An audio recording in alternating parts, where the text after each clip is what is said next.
خب به وقت آبتنی این بچه ها ببینید کیک میکنن، پراشون رو چجوری وا کردن. قربونتون برم.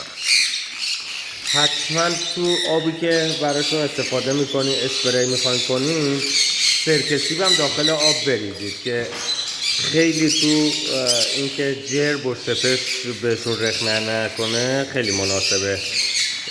سرکه سیب برای ما سالوندارا یه انگار شده محصولی که جادوییه و خیلی مورد استفاده قرار میگیره. البته شرایط صحیح ها، مثلا ما هر 30 روز حتی هر 25 روز مثلا نهایت سرکه سیب تو آبشون میدیم بخورن، اما خب خیلی ها دیگه فکر میکنن سرکه سیب دیگه چون خوبه میتونن هر روز هر دقیقه بهشون بدن. نه، این اشتباهه.